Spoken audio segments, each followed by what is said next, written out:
Hi friends, welcome back to Foster Care Friday. If you are interested in learning about what happens at the monthly social worker home visit when you have a foster child in your home, that's what I'm going to be going over today. So if you're interested in that, please stick around.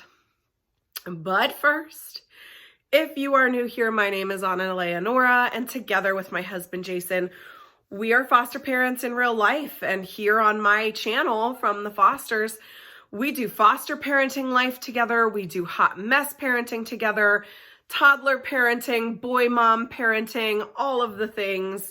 If you're interested in any of that, but specifically the foster care content, please consider liking the video, subscribing to my channel down below so you can join my growing family here on YouTube. Okay, so what happens every month when the social worker comes to check on your children? So yes, let's address the elephant in the room while I'm playing with it. I do have new hair on. I'm going through a quarter life crisis, I think. And as you guys know, if you've been following my channel a while, you know I dye my hair a lot. I am a natural redhead, but I do dye my hair different colors quite often. And I just really want to do more of that without damaging my hair. So I have started purchasing wigs.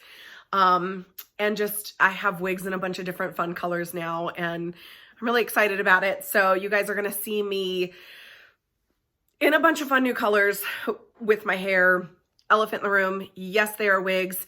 No, I don't need them. I do have hair under here, but I want to be able to be purple one day and blue the next and pink the next and blonde the next. You know what I mean? So elephant in the room. Yes, my hair color is going to be changing quite frequently because it's fun and I can.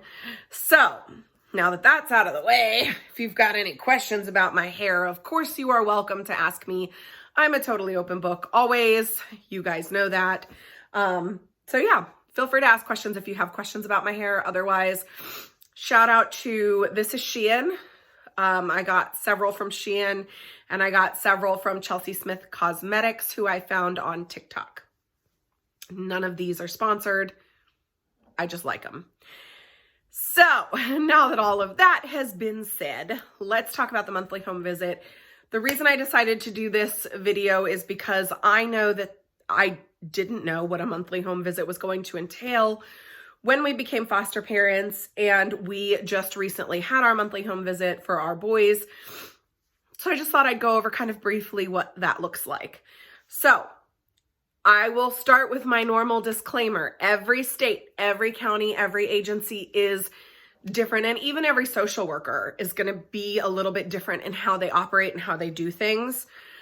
So I can only speak from my experience. I know in a lot of my other videos, people tend to write comments that aren't always written the nicest, that are disagreeing with the things that I say in terms of things that their foster children have been allowed to do or not allowed to do, and like things like that. But it's different everywhere. So I can only speak from my experience and sort of some generalities, but just disclaimer, every state, every county, every agency, and even every social worker is going to be a little bit different in how they operate.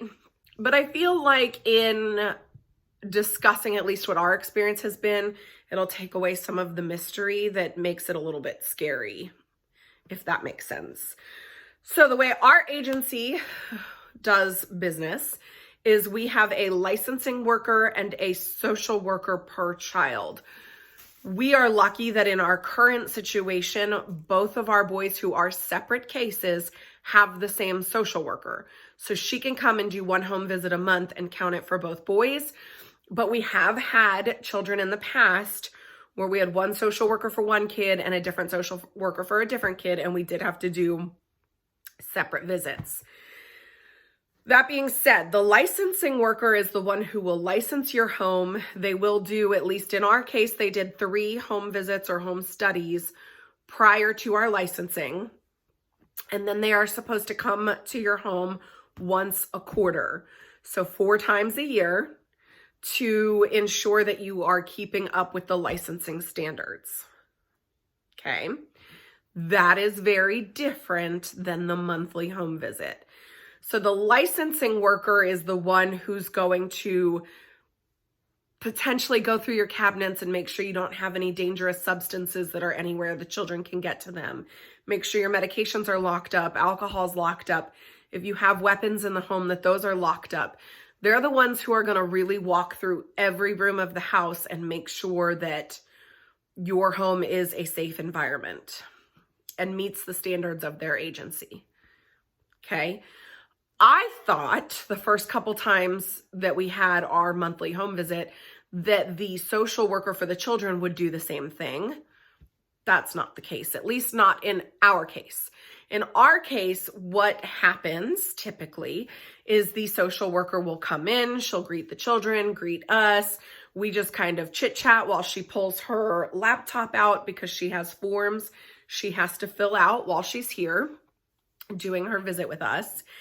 And as she's pulling it out, we just chit chat if I have questions for her, or just want to share a funny story or whatever. We just kind of talk.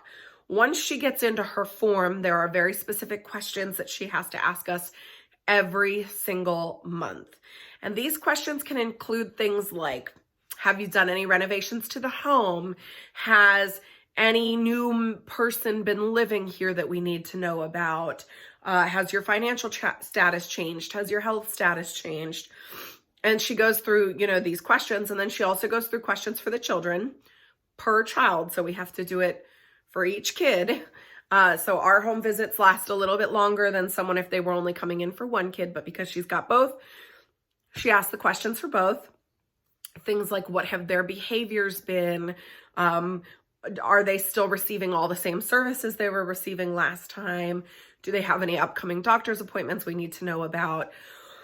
Do you have any concerns about behaviors or things that have been going on with them? Do you have any questions about their case? They will look the child over to make sure the children don't have any injuries. And pretty much that's it. They will take a look around, like just the common areas of the home. She'll glance around our living room. We usually do this in our living room. She will glance around the kitchen a little bit, the entryway, and she usually will peek her head into the boys' room and just look and make sure it all looks okay. But that's really it. She doesn't go through the whole house. She doesn't dig through cabinets and make sure everything's locked up and all of that. So that's not happening on a monthly basis. So how we prepare for our monthly home visit is I usually get my calendar out that shows when all the doctor's appointments are so that if she has questions about those, I've got them ready. If I have any questions for her, I usually will write them down or make a note of them so I don't forget them while she's here. And we usually just pick up a little bit, just our normal cleaning, sweeping, vacuuming, straightening up the couch a little bit so she's got somewhere nice to sit, making sure there's no toys on the floor she can trip over. And that's really it. And it's really relaxed and easy. Our social workers, we've been so lucky, have been incredible and easy to get along with and very responsive and have never made us feel uncomfortable. And we've been so lucky with that. But the monthly home visits are not something to fret about. They're not something to worry about. They're not, they're just not scary. And I know they can be at first, but they're really not. And the social workers are usually good people. Of course, there's bad people in every profession, but usually the social workers are super cool. And it's very easy to have a conversation with them. And you're talking about the kids that you all love and care about. So it's really not that bad. And I hope that I was able to dispel some of those fears for you. If you have any questions for me about the monthly home visits, let me know. I'm always receptive to answering questions about things. But otherwise, if you got value from this video, please consider liking the video. If you are wanting to become a foster parent, if you know someone becoming a foster parent, if you work with foster children, like if you're a teacher or a daycare worker, or if you just want to help raise awareness for the foster care system, please consider subscribing to my channel, sharing my videos with anyone who you think would be interested in them, so that everyone can just join my growing family here on YouTube. And otherwise, friends, I hope you have a wonderful Foster Care Friday and a wonderful weekend. Until next time, continue to shine your light into the world. Bye.